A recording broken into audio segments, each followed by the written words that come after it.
Más cerca de... Atención a quienes nos sintonizan en Estados Unidos, Canadá y Puerto Rico a través de TV Quisqueya.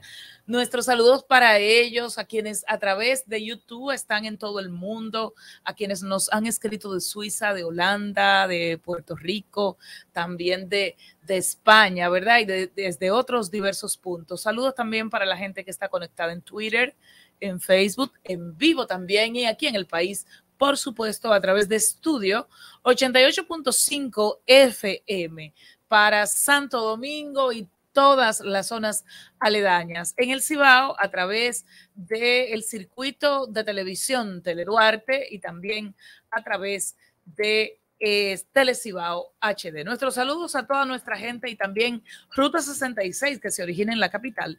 Y como les dijimos antes de ir a la pausa, Edwin Parizón, quien es un conocedor, un protagonista de las relaciones dominico-haitianas, fue cónsul de la República de Haití en República Dominicana y preside la Fundación Sile. A propósito de que Haití está que arde. Don Edwin, bienvenido nuevamente a Más Cerca. Buenas noches, Anibelka, no sé, Marisol, Marisol, y todos los que te acompañan en la parte técnica, como también quienes nos miran o nos escuchan. Un placer, un placer. Gracias, don Edwin. ¿Cómo define usted la situación de Haití en este momento? Estamos hablando de protestas, estamos hablando de COVID-19, de carencia de combustible, estamos hablando de residuos de un terremoto, tanto el del 2010 como el más reciente, que todavía hay vestigios que se sienten, y por supuesto el tema de la autoridad, el tema de quién lidera el país. Sí. Don Edwin, ustedes lo pueden ver para quienes nos escuchan. Don Edwin está conectado a través de la plataforma habitual a propósito del COVID-19 y hay cierta inestabilidad aparente en el internet, ¿verdad? Precisamente en las principales portadas de los periódicos de circulación nacional está la información. Ya tenemos a Edwin, ¿eh? Sí, ya sí. nos escucha, don Edwin. Sí, bueno, ya los escucho y ya los veo, porque ahorita pues estaba totalmente frisado. ¿Pudo escuchar la pregunta? Sí, sí. Bueno, hay que decir que primero vamos a ver la población misma. La población vive en una ansiedad generalizada, porque ya con los casos de secuestros. Don Edwin, disculpe, ¿sí? Manténgase en imagen, pero le vamos a llamar por teléfono para tener mayor calidad en términos acústicos, ¿verdad? En esta importante comunicación. Tómenos la llamada, por favor, pero manténgase en pantalla a su vez para tener un diálogo más fiable. Tú decías, Marisol, que la portada de hoy de los periódicos de circulación nacional, por lo menos en sus portadas electrónicas, hacen referencia a la información de que el jefe de la banda que lidera ahora mismo en Haití ha pedido la dimisión del primer ministro por estar vinculado al genocidio del presidente Jovenel Moïse. Y evidentemente esto también está afectando a la cadena de suministro de combustible en ese país, y ellos dicen que no quieren un 5% de la riqueza de su pueblo, que ellos quieren el 85% de la riqueza de su nación, y que por lo tanto estarán impidiendo la distribución de los combustibles para el mejor funcionamiento del aparato productivo haitiano. Esa es esta información que está en estos momentos en los periódicos de circulación nacional despachada desde Haití. Esa es la situación que se está viviendo, protestas, un desabastecimiento de combustible que está afectando el desenvolvimiento de las empresas, de los hospitales. Recordar que Haití tiene una carencia significativa de energía eléctrica y por lo tanto sectores tan importantes como el de la salud, de los hospitales, necesitan del abastecimiento de combustible para poder generar electricidad con plantas de emergencias para poder suplir los servicios de salud a esa población que está pasando ahora uno de los momentos más difíciles de su historia. Recordar que Haití es un barco sin rumbo desde hace muchos años y que ahora está mucho más agudizada la situación por esta pugna política que ha surgido entre grupos que pretenden implantar su hegemonía por encima de los grupos tradicionales, los grupos políticos. Entonces vemos como Haití está siendo desangrada por estas bandas de cretinos que han puesto en vilo la vida de mucha gente y han hecho zarpar de su tierra a mucha gente también. Claro que sí, han zarpado los pobres, y según las crónicas periodísticas, también lo están haciendo los ricos, lo están haciendo los pesimistas y los optimistas parece que ya están convencidos quizás de lo peor. Tenemos de nuevo a Edwin Parizón, esta vez en la línea telefónica. Le pregunté cómo define usted la situación en este momento en Haití, donde desde afuera al menos se vende la idea de escasez aguda, de falta de autoridad y de descontrol. Sí, bueno, yo decía que para la población es una ansiedad generalizada porque con la incertidumbre de la misma, provocada por la misma situación de ingobernabilidad, de inseguridad, de falta de abastecimiento del carburante que provoca la falta de abastecimiento de los productos de primera necesidad y los actos de violencia que se cometen, ya es la segunda jornada de huelga, la gente se han quedado en su casa, pues es una situación que nos lleva a un horizonte muy indefinido. No sabemos exactamente en qué esto puede parar en Haití, tomando en cuenta que las pandillas y a través del G9, el G9, que es una confederación de pandillas que se llevó a cabo en el marco de un supuesto plan de desarme de las autoridades haitianas, pero el resultado contrario que dio ese plan de desarme o la creación de esa confederación, pues lo tenemos hoy. Tenemos los resultados con una alianza entre las gangas, entre las pandillas, que nos lleva ahora con sentirse con tanta fuerza a desafiar la autoridad. Hoy día podemos decir que la autoridad del Estado no existe de tal manera que el primer ministro, el primero del Poder Ejecutivo, porque no tenemos presidente ahora,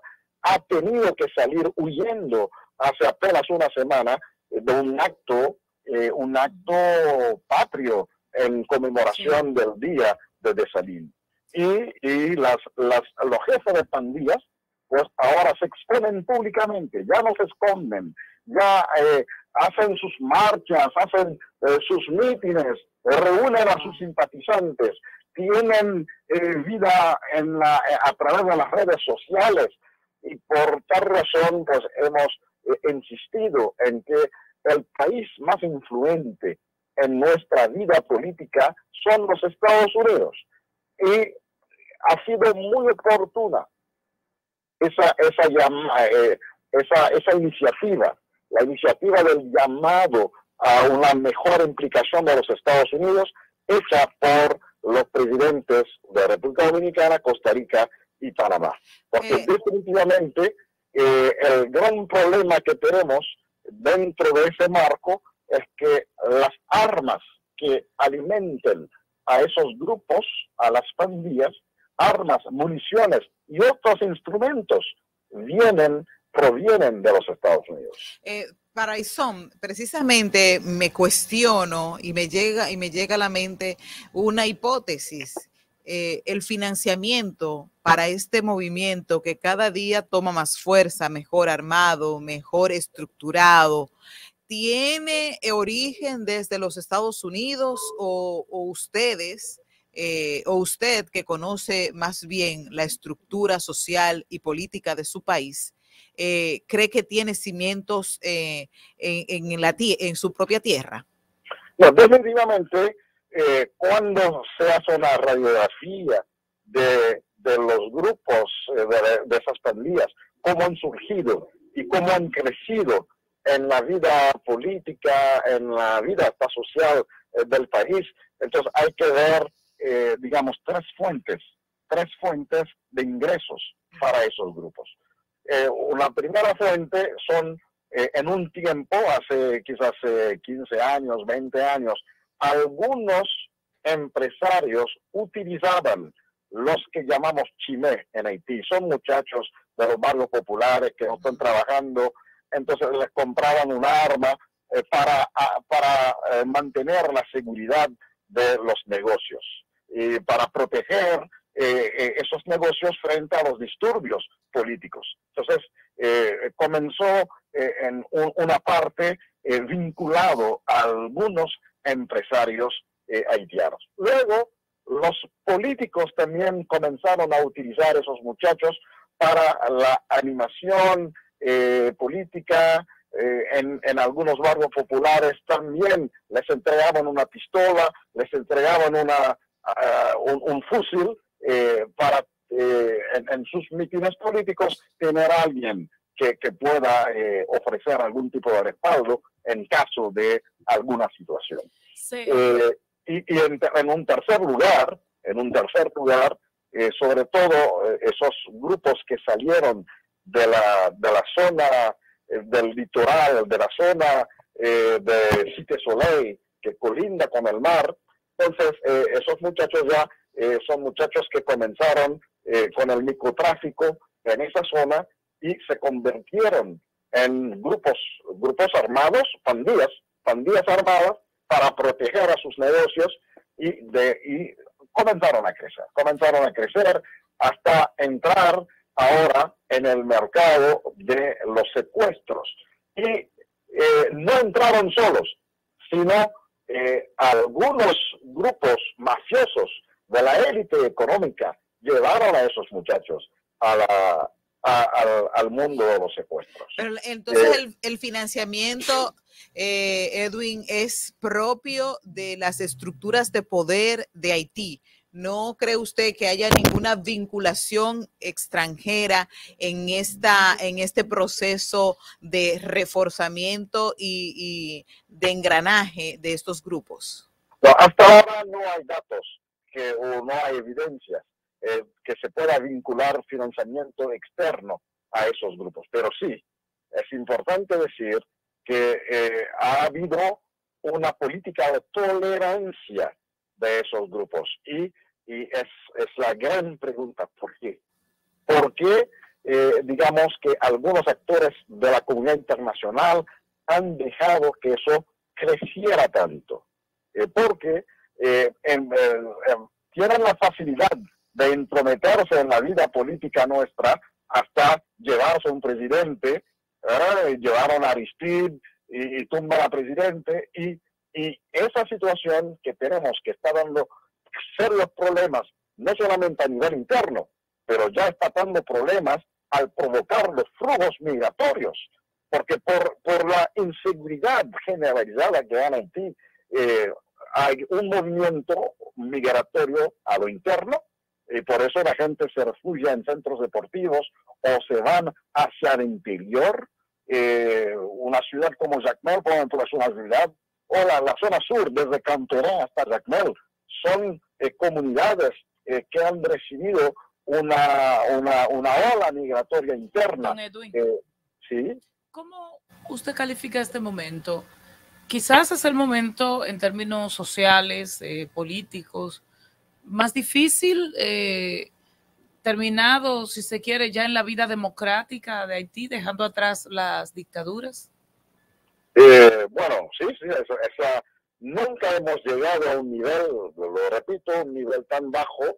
Es un término que estoy utilizando últimamente para describir la situación haitiana, por justamente lo que pasó el 17 de octubre, el acto que mencioné ahorita, que ha sido un sacrilegio al monumento a Dessalines cuando un bandido impidió a la autoridad establecida en llevar a cabo un acto patrio, y luego fue él que lo hizo. Fue él que lo hizo y fue a depositar una ofrenda floral. Es algo inaceptable en nuestra sociedad. Y lo más grave es que el primer ministro ni siquiera ha tenido una vergüenza propia para por lo menos condenar el acto. Nadie desde los niveles de autoridad del país, nadie ha condenado ese acto. Es la población que se ha sentido ofendida. La población ha sentido que es un sacrilegio a un monumento del padre de la patria. Pero hemos perdido la autoridad. Don Edwin, usted ha señalado como atinada, ¿verdad? Esa reunión que hubo entre el presidente dominicano, el presidente de Panamá, el presidente de otros países, ese llamado de atención a Estados Unidos, un poco como policía del mundo y bueno, como potencia que es. Ahora, ¿qué salida usted le visualiza a la situación? Porque nos hemos acostumbrado a decir que, bueno, Haití es un país pobre, pero ahora no es solo pobreza y falta de institucionalidad, es pobreza, falta de institucionalidad y unos niveles delincuenciales nunca vistos. ¿Qué salida usted le visualiza al problema tan complejo? Desmantelamiento de las pandillas es el primer punto. Hay que llevar a cabo un plan de persecución hasta el último pandillero que pueda haber. Si tenemos que tomarnos un año para hacer eso, pues que tomemos el tiempo necesario con un plan táctico, con toda la logística necesaria, y por eso se va a repetir el llamado a los Estados Unidos por dos razones fundamentales. Primero, porque es desde su territorio que vienen las armas, y segundo, los Estados Unidos son el país que más han asesorado a la policía nuestra. Así que lo que está pasando, que es una derrota para la autoridad en Haití, es también una derrota en términos de cooperación desde lo que se le ofrece en asistencia, en formación policíaca, en la asistencia técnica, que posiblemente pues no está a la altura de lo que está sucediendo hoy. Edwin. Pues la tarea número uno es que Haití cuente con el apoyo de la comunidad internacional y especialmente con el apoyo de los Estados Unidos para un plan de enfrentamiento y de desmantelamiento de las pandillas. Edwin, usted ha dicho que hay que destruir esas bandas, apresar a esos individuos que la conforman. ¿Están identificados estos jefes de estas bandas? Posiblemente pudieran ser fácilmente cazados. ¿Y cuál es la situación actual de los misioneros que fueron raptados? ¿Cuáles son las últimas informaciones que usted tiene conocimiento? Bueno, en cuanto a la identidad de estos pandilleros, ya todo el mundo los conoce. Uno que se llama Izo, el otro que se llama Tirabli, el otro que se llama Barbecue. Están haciendo vida pública. Son los líderes. ¿Perdón? Son los líderes en este momento. Son los líderes. Están presentes en las redes sociales. Por eso, en esos días he estado hablando de la asistencia tecnológica que los Estados Unidos pueden ofrecer con la geolocalización facial, o la geolocalización de voz. Que cuando raptan, cuando secuestran a alguien, tienen que llamar, tienen que utilizar un teléfono para entrar en contacto con los familiares. Asimismo, lo hicieron para ese grupo de 17 norteamericanos que hasta ahora, como última información hasta ahora, están bajo, digamos, dominio de esos pandilleros, que la última declaración muy irresponsable que hizo el jefe de este grupo que se llama Katsan Maruzo, y su líder se hace conocer con el nombre de La Mort Sans Jour, que es la muerte sin día. Para quiere decir que para él, que muera hoy, que muera mañana, no hay problema. Y esto es una manera de decir que está dispuesto a morir por lo que hace, lo que dice, y por su manera de ser. Entonces, hasta ahora las negociaciones se mantienen a través de la DCPJ, que es la policía investigativa en Haití, o una policía, es un departamento que en varios casos pues ha demostrado, digamos, cierta eficacia, y los Estados Unidos, pues a través de sus voceros, han dicho muy claramente que no negocian con secuestradores, y ha sido pues tradicional allá en los Estados Unidos, pero de todos modos han dejado abierta la posibilidad de que la DCPJ pueda mantener la comunicación con los secuestradores. No sabemos si del lado de Christian Ministries, que es la denominación religiosa, el proyecto religioso social que ha mandado a esos misioneros en esa zona, porque están presentes hace bastante tiempo y por eso se sentían, digamos, confiados, hasta cierto punto respetados, no se sentían en peligro, porque no es la primera vez que esa misión, el Christian Ministries, actúa, tiene sus proyectos y sus actividades.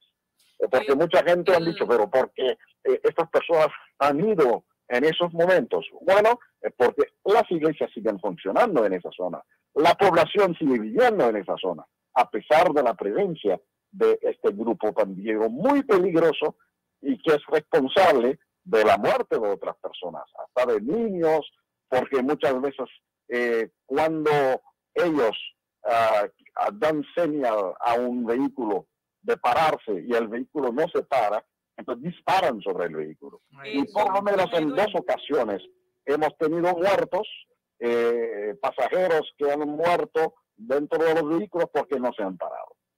Edwin, finalmente, el presidente de la República, un poco al estilo estadounidense, aunque con menos niveles de formalidad, ha advertido a los ciudadanos dominicanos que no vayan a Haití, que hay niveles de inseguridad que hacen demasiado peligroso esa visita. ¿Coincide usted? ¿Entiende que es lo sano mantenerse pendiente de Haití, pero con la distancia debida? No, definitivamente entiendo que Haití no es un país ahora para hacer turismo, no es un país para hacer turismo. Para nada. Porque si uno va para hacer turismo, quiere visitar los monumentos, quiere tener toda la libertad para descubrir a un nuevo país. Entonces tenemos que estar conscientes que el momento no es para turismo en Haití. Pero yo tengo amigos, tengo familiares, tengo personas dominicanas. Mi cuñado que viaja semanalmente porque trabaja, es un dominicano que trabaja en una empresa en Haití, y son varios los dominicanos que tienen que viajar semanalmente en Haití. Normalmente viajan por avión. Entonces hay también en la zona fronteriza hay una interdependencia entre las comunidades haitianas y dominicanas.